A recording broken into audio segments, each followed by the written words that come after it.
thanks for joining me. And I had a request for forearm stand, Pincha Mayurasana. And I haven't done any arm balances in a while, and I really love arm balances. I love the stronger side of asana as well. And I feel like I've really been diving into this really soft and wiggly, which I love as well. But just thank you for the reminder that there's so many different sides to this practice. So maybe this is your jam, maybe it's not at all.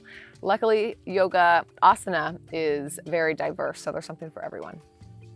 So talking about Pincha Mayurasana, a few things that I like to touch on when I teach it is protraction and retraction. And I think that these are very important, and it's better to understand these when we're not upside down. So we'll talk about it for a moment here. I'm going to turn to the side. So let's see. Let's take the arms out in front. We'll try it like this first. Retraction is pulling, is retracting. So pulling back, retreating. So pull the shoulders back. Notice that the scapula come together on the back. When you push forward, they come apart. So retract, it's like you're squeezing an orange between your shoulder blades. And then protraction is pushing forward. So do that a few times and notice the difference there. Retraction, protraction, yeah? Cool. Let's come into tabletop position. And let's do it here, same thing. So this isn't going to be a full cat and cow because we're not wanting to arch the back here. That is an issue in Pincha Mayurasana. A lot of us will have that banana back. But let's, so a good place to start here is that we're only going to move the shoulders and keep this part of our body, the lower part of our torso, integrated. So you can even engage the core here and knit the low ribs together as if you were going to bring them closer to one another. That kind of helps this part stay engaged, and we'll only move the top part. So retract, remember bringing the shoulders back, scapula, squeezing an orange. Protract, push in. Yeah? So notice that. Retract, protract. Lower part of the torso is staying as it is. So we're really noticing this shift, yeah? Let's go one step farther and try it on the forearms. Retract, protract. Which one do you think is stronger? Protraction. Protraction is where we want. This is more engaged. This is more integrated. Retraction, you can feel there's more space, there's more loosey-goosey, you're kind of slumping in the joints. Protraction, a lot more stability, yeah? Tuck the toes, come into dolphin pose. So forearm stand. And we'll do the same thing here. So in a retraction, you're like, oh, I can get really deep into this. This is good. That's a great stretch. But for Pincha Mayurasana, we want to protract some. Yeah? So that is integrated. Retract, you can really bring the chest in, and that's great because this is opening up the triceps as well. But then protracting is where we want to use to go up. So come down on the knees real quick. So dolphin pose is a really good pose, prep pose for Pincha Mayurasana. It opens up the triceps, which are very, very important. And it opens up the triceps often in retraction. So that little exercise, the protraction and retraction, is really important. The retraction helps to open up here and it helps to loosen up the joints. But remember, when we go up, you want to protract in order to have the integration and stability and the strong architecture to support yourself as you're up. Yeah. Okay, let's play with this.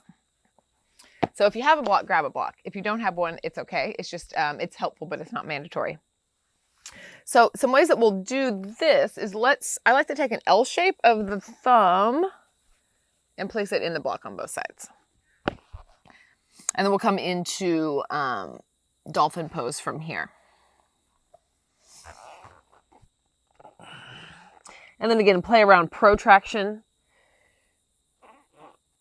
retraction, pushing the chest through. Feels really good. Opens the shoulders, opens the triceps. And then protraction. And note that protraction is we're not wanting to really round the back here. It's going to be somewhere kind of in between. But notice on the in between a full retraction and a full protraction is there's a spot in the middle that is integrated. So that's kind of what we're looking for here.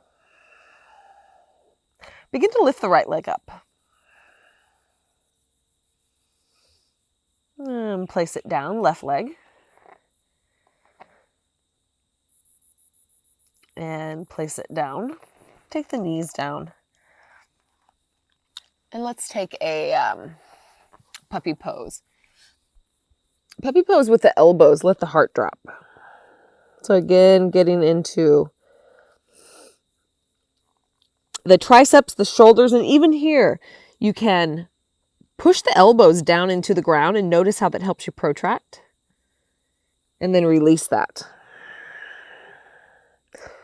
Protract, this is engagement. The lats are turned on, serratus is turned on, and release. Beautiful. Maybe come back up onto the shins, move the shoulders about.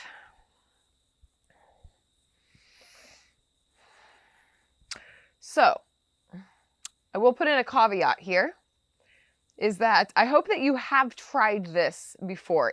This is the challenge of teaching only online, is that I want to add supplemental material, but it's hard to teach fully online if I would rather be in person to teach somebody this for the first time, but maybe you've had some in-person guidance. That's the prime candidate.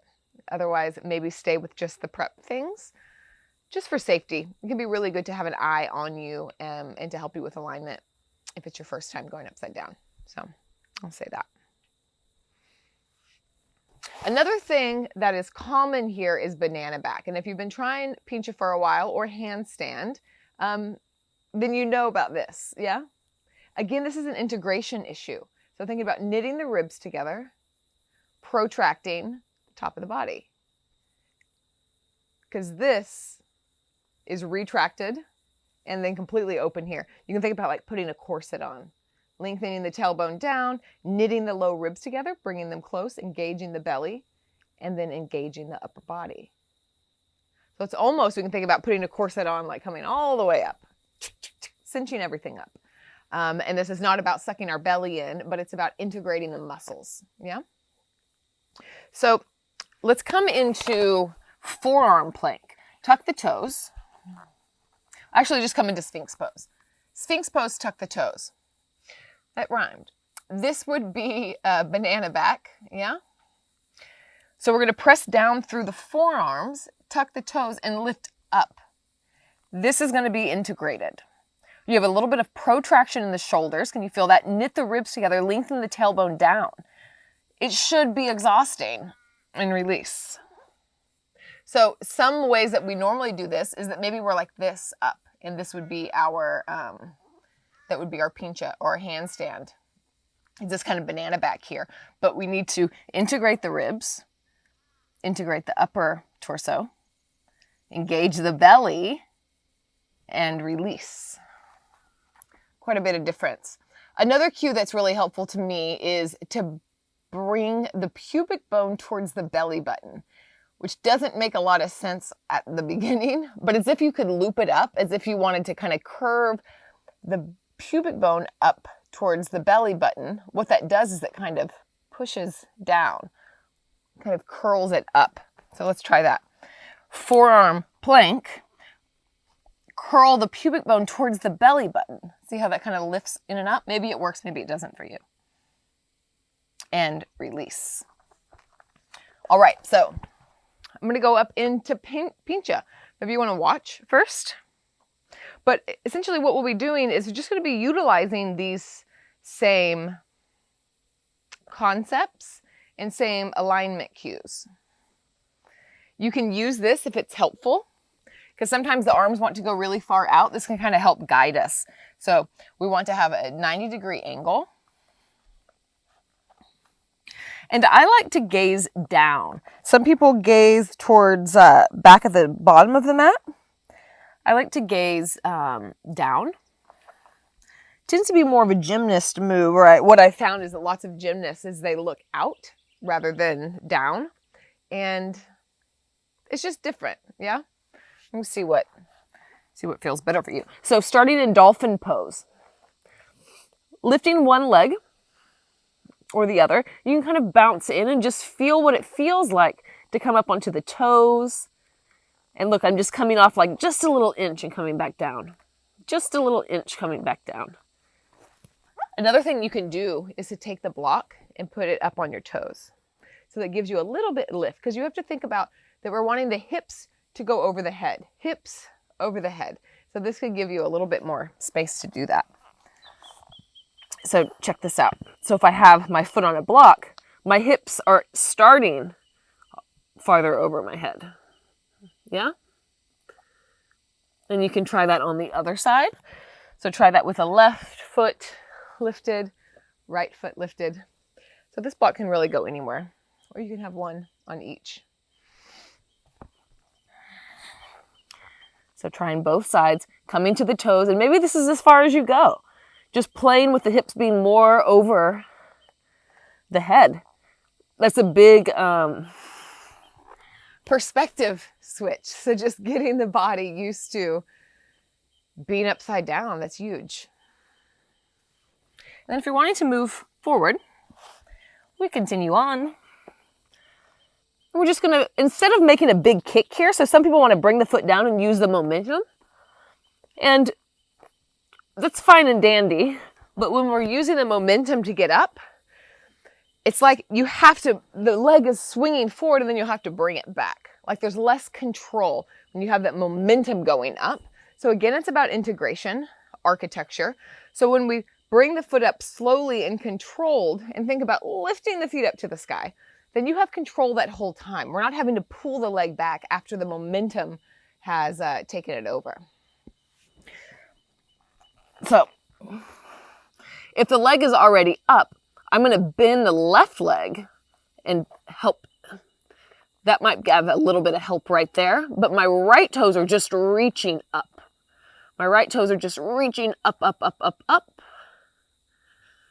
Protracting a little bit in the torso, knitting my low ribs together and lengthening the tailbone towards the heels. So I can notice it feels like I have a little bit of a banana back, but when I lengthen towards the heels, that shifts. Full integration, knitting the low ribs together. And when you're ready, coming down. It's been a while. Feels good. So I noticed that my habit is to kind of come up with a banana back. That's what it felt like anyway. And then with the alignment cues, I'm able to go through them again, protracting the shoulders, knitting the low ribs, lengthen the tailbone towards the heels, pubic bone towards the belly button. Not all of those will work for you. Find a couple that do work. They do make sense. They make sense when you're in all the other poses. So then it makes sense whenever you're upside down. Because when we get new cues when we're upside down, it doesn't really make any sense. So whichever ones are useful for you, note those now. We'll go up one more time and then tell those to yourself. I might go ahead and list them all again, but listen to the ones that work for you. So really pressing down through the forearms. And before we even get started here, protracting the shoulders, walking in as much as you can, lifting the leg up, and imagine that you're just going to touch the ceiling with that leg and maybe a little bit of a lift coming from the bottom leg. Lengthening the tailbone towards the heels, knitting the low ribs together. Pubic bone slightly towards the belly, press down in the forearms. And whenever you're ready, release down.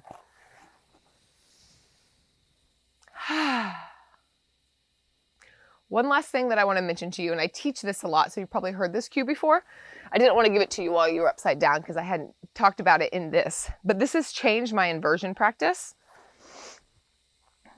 Handstand, all of it. Toe pads touching, heels slightly apart.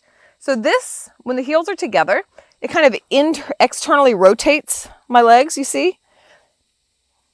This would be internal rotation, but this, you can do it whenever we're standing. This might cut my head off, but whenever we're standing and the heels are together, So a little bit of an internal rotation, external rotation. Slightly separate them. And the heel bones are right underneath the hips. But why this is so important to bring these toe pads to touch, these lower second toe pads to touch, is that it gives us proprioception, which tells our body where it is in space. So let's try this one more time, and you can try it with headstand. Let's just try it in boat pose for a moment, just so you can feel what it feels like. Boat pose, do boat pose, but bring your feet apart from each other. So this feels a little loosey-goosey. When you touch the toe pads together, press them into one another, doesn't that feel so much stronger? So this is letting the body know where it is in space. It's also giving stability. So you may have had somebody doing like handstand. Someone was assisting you doing handstand. So I've assisted lots of people doing handstand, and they can't find their balance. But if I put one finger touching their foot, they're balanced. And what that is that one finger is giving them proprioception, and it's helping their body know where it is in space. It's like a reference point. But we can do that for ourselves by touching those toe pads together and pressing in. Let's try that one more time with that cue. See what that shifts. I do this in Vashisthasana. I do it in Tadasana. I always bring boat pose, bring those two toe pads to touch whenever the legs are close to each other. It shifts, it really shifts everything. Let's try one more time. So walk the feet close, protract the shoulders, press down through the forearms, and slowly lift. Maybe you don't even need to kick, you just lift the leg. Bring the toe pads together, press them in one to the other, strengthen the legs. That just shifted everything when I put my awareness there. I feel much more aligned. Press down through the forearms to lift up through the toes. And whenever you're ready, come down. So let me know how that went. It's a practice, absolutely. Inversion practices are great. Always nice to do some core strengthening first as well. But use some of these cues. See what works. Leave the rest. The toe pad is a great one. Play around with it. And let me know how you go in the comments. So thank you for joining me. If you're interested, I can do more of these. Any poses that you'd like broken down, a little bit more workshop style, let me know. And I'm also teaching yoga teacher trainings now, which is really exciting, called the Mindfulish School with Jack St. Pierre. And we just sold out our first training. We tried to do 2 a year, so the fall training is open. And yeah, we'll get to do all kinds of things like this, go deeply into all the poses and learn how to sequence so you can share the medicine with the world. It's a good way to be in the world, sharing yoga medicine. So, all right, thanks for joining me. Ciao.